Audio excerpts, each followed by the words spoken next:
Hello बच्चों, let's read the question. Question say that if vector A and vector B are unit vectors such that vector A cross vector B is also a unit vector, find the angle between vector A and vector B.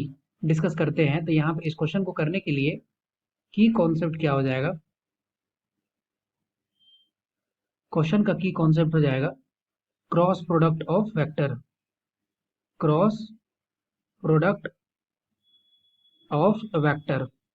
Okay, इसको समझते हैं। तो यहाँ पे cross product के लिए अगर मान लेते हैं कि वेक्टर ए रहे, ठीक है, vector A cross vector B, इसका क्या फॉर्मूला होता है? इसका फॉर्मूला होता है वेक्टर ए वेक्टर बी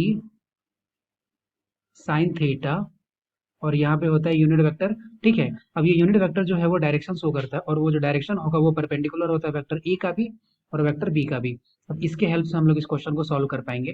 तो यहाँ पे बोल रहा है कि vector A cross vector B, vector A cross vector B जो है, इसका वैल्यू क्या है? इसका वैल्यू होगा vector A modulus of vector A modulus of vector B, और यहाँ होगा साइन थीटा। अब बोल रहा है कि इसका जो वैल्यू है वो क्या है? Unit vector. अब यूनिट वेक्टर मतलब क्या होगा कि उसका मैग्नीट्यूड कितना होता है? उसका मैग्नीट्यूड होता है 1। और यहाँ पे बोल रहा है वेक्टर ए जो है वो भी यूनिट वेक्टर है, तो ये भी 1 हो गया। वेक्टर बी जो है ये भी यूनिट वेक्टर है, तो ये कितना हो गया? ये भी 1 हो गया। तो 1 इंटू वन, और ये क्या हो गया? ये हो गया साइन थीटा। तो यहाँ से हम लोग बोल सकते हैं क्या? यहाँ से बोल सकते हैं sine theta is equal to क्या हो गया? Sine theta is equal to हो गया 1। तो थीटा इज इक्वल टू कितना हो गया? थीटा इज इक्वल टू हो गया पाई/2।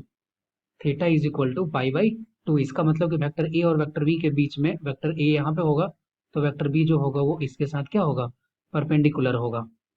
तो इनके बीच का एंगल कितना हो गया? इसके बीच का एंगल हो गया 90 degree. I hope you will be understood it well. Best of luck, thank you.